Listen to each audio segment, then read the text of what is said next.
दोस्तों आज की वीडियो में बात करेंगे अतिथि शिक्षक की नियुक्ति में आखिर देरी क्यों हो रही है और कब तक आपकी मेरिट लिस्ट आ सकती है। दोस्तों साथ में हमारे ओबीसी भाई बहनों की 27% रिजर्वेशन को लेकर हाईकोर्ट में जो सुनवाई चल रही है उसकी अपडेट शेयर करूंगा दोस्तों, और शिक्षक की अन्य जानकारी आपके साथ साझा करने के लिए मैं आया हूं। आज का दिन बहुत खास है दोस्तों, गुरु पूर्णिमा है और आप सभी मेरे गुरुजन हैं दोस्तों। आपने जितना मुझे सिखाया है और जितना मुझे साहस दिया है दोस्तों, वो एक सच्चा ही गुरु कर सकता है। तो आप सभी गुरुजनों को मेरा नमन है, आपको गुरु पूर्णिमा की बहुत सारी शुभकामनाएं है दोस्तों। इसी तरह से मेरे साथ बने रहिएगा दोस्तों। आप सभी गुरुजनों को फिर से नमन है और गुरु पूर्णिमा की बहुत बहुत शुभकामनाएं हैं। भगवान करे आप जीवन में जो भी लक्ष्य पाना चाह रहे हैं वो आपको मिल जाए। दोस्तों वीडियो की शुरुआत करते हैं महत्वपूर्ण अपडेट के साथ। जैसे आपको मालूम है कि वर्ग 3 की चॉइस फिलिंग शुरू हो गई है दोस्तों। आज माननीय मुख्यमंत्री जी जो है अपने हाथों से ज्वाइनिंग आदेश देने वाले हैं वर्ग 3 को दोस्तों। ये बहुत बड़ा मोमेंट है दोस्तों। यहाँ पर बहुत से सवाल ये भी आए थे कि वर्ग 3 की ज्वाइनिंग कब तक होगी। कल के वीडियो में मैंने सभी महत्वपूर्ण नियम आपको बता दिए थे दोस्तों। जैसे कि आपको पता है 28/7/2026 से 30/7/2026 तक आप जो है स्कूल चॉइस फिलिंग कर सकते हैं दोस्तों। अब यहाँ पर महत्वपूर्ण सवाल ये है कि ज्वाइनिंग कब तक होगी दोस्तों। 1 तारीख के बाद आपकी नियुक्ति लिस्ट जारी हो सकती है और नियुक्ति लेने के लिए यानी स्कूल ज्वाइन करने के लिए आपको 15 दिन का समय दिया जाता है दोस्तों। उन 15 दिन में आप जो है ज्वाइन कर सकते हैं दोस्तों। तो आप मानकर चले कि 30 तारीख तक आपकी चॉइस फिलिंग होनी है दोस्तों, और 1 तारीख के बाद आपके स्कूल अलॉट हो सकते हैं दोस्तों। इस संबंध में जैसी सूची आएगी मैं आपको सबसे पहले सूचित करूंगा दोस्तों। तो ये आपके जीवन का सबसे बड़ा मोमेंट है, इसके लिए जितना भी आपको बधाई दूं दोस्तों कम है। आप मेरे चैनल से जुड़े हैं, इस बात का हमेशा मुझे गर्व रहेगा। और दोस्तों यही कारण है कि आपकी जो है अतिथि शिक्षकों की मेरिट अभी तक जारी नहीं की गई है, क्योंकि जहां पर वर्ग 3 ज्वाइन कर जाएंगे वहां पर अतिथि शिक्षक जो रिक्त पद हैं वो भर लिए जाएंगे दोस्तों।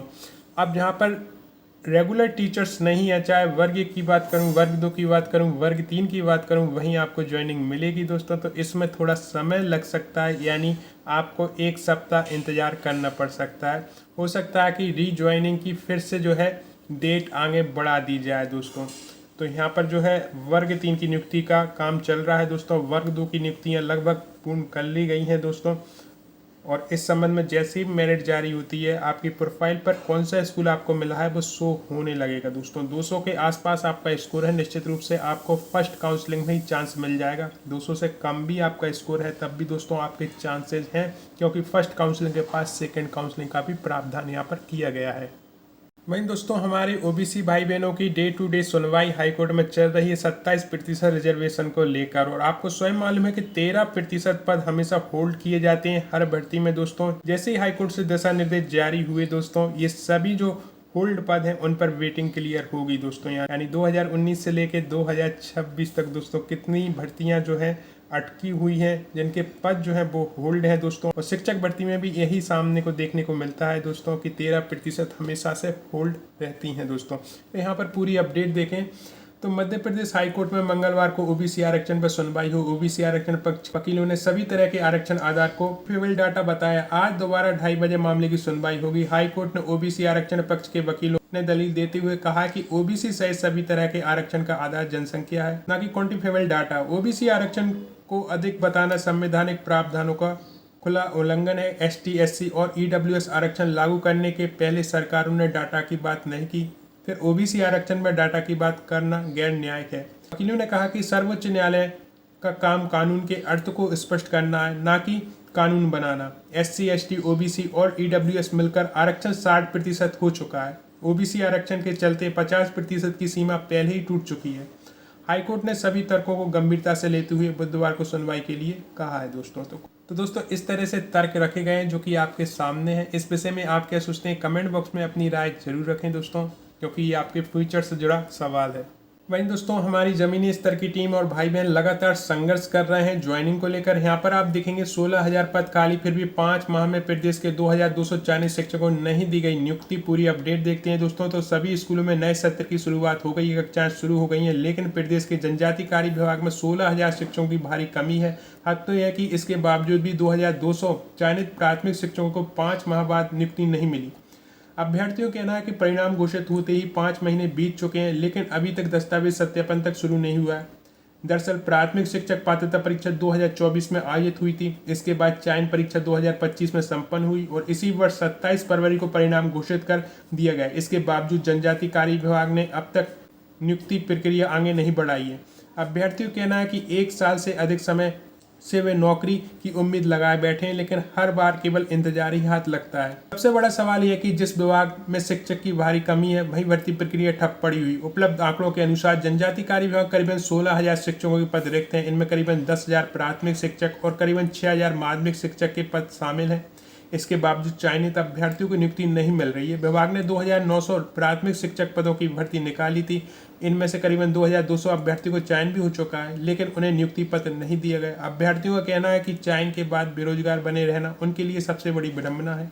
भर्ती प्रक्रिया जारी, जल्द मिलेगी ज्वाइनिंग। जनजातीय कार्य विभाग में आयुक्त श्री तरुण राठी ने कहा है कि विभाग ने शिक्षकों की भर्ती प्रक्रिया लगातार जारी है। चयनित अभ्यर्थियों को जल्द ही नियुक्ति दी जाएगी। उन्होंने बताया कि अभ्यर्थी को आश्वस्त किया गया है कि ज्वाइनिंग प्रक्रिया अनावश्यक देरी नहीं होने दी जाएगी। आयुक्त ने यह भी कहा है कि संबंधित अधिकारियों को दोबारा चर्चा करेंगे ताकि सभी औपचारिक जल्द पूरी कर सकें। चयनित शिक्षकों को शीघ्र नियुक्ति दी जा सके दोस्तों, क्योंकि किसी न किसी कारण से बहुत से अभ्यर्थी बाहर हुए हैं दोस्तों। लिस्ट डली हुई है और कारण पर कल हमने डिस्कशन किया था दोस्तों। तो यहाँ पर जो है आपकी वेटिंग क्लियर होने की संभावना बन जाती है। वहीं वर्ग 2 की बात करें दोस्तों तो काफ़ी पद खाली वर्ग 2 में भी है, वहाँ पे भी वेटिंग क्लियर हो सकती है दोस्तों। और इस संबंध में दोस्तों सोशल मीडिया हो, ज़मीनी स्तर हो, आप लगातार संघर्ष कर रहे हैं, आप लगातार मांग कर रहे हैं दोस्तों, जिससे कि ये मांगे उच्च अधिकारियों के पास पहुंचती हैं दोस्तों। और यहाँ पर जो निर्णय होते हैं वो आपके पक्ष में होते हैं दोस्तों।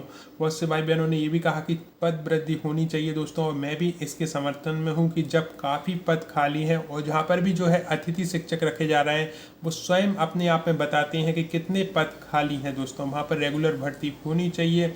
जो लोग अच्छे नंबर लेकर पास आए हैं, पद वृद्धि करके उन्हें वहां पर ज्वाइनिंग देनी चाहिए सेकंड काउंसलिंग में दोस्तों। इसी संबंध में हाई कोर्ट में भी पिटीशन लगाई गई है और ये आंकड़े पेश किए गए हैं कि शिक्षकों की कितनी कमी है। इसके बावजूद जो है रेगुलर भर्ती उस हिसाब से नहीं हो पा रही है। ये हाई कोर्ट ने भी जो है इस संबंध में संज्ञान लिया है दोस्तों और सरकार से और विभाग से जवाब मांगा है इस विषय में दोस्तों। तो आगे की जो भी भर्तियां आएंगी दोस्तों उनमें काफ़ी पद आने की संभावना है। साथ में जो अच्छे नंबर लेकर अभी हैं और वेटिंग में है उनकी भी वेटिंग क्लियर होने की यहाँ पर संभावनाएं बन जाती हैं दोस्तों। इस विषय में आप क्या सोचते हैं, कमेंट बॉक्स में अपनी राय जरूर रखें दोस्तों। और आप सभी को फिर से गुरु पूर्णिमा की बहुत बहुत शुभकामनाएं। आपको मेरी मेहनत अच्छी लगी हो तो इस वीडियो को लाइक और शेयर जरूर करें, और जिन भाई बहनों ने अभी तक हमारा चैनल सब्सक्राइब नहीं किया है प्लीज़ सब्सक्राइब करें, क्योंकि ऐसी वीडियो में अक्सर लाता रहता हूँ। आपने इस वीडियो को देखने के लिए इतना समय निकाला उसके लिए दिल से धन्यवाद।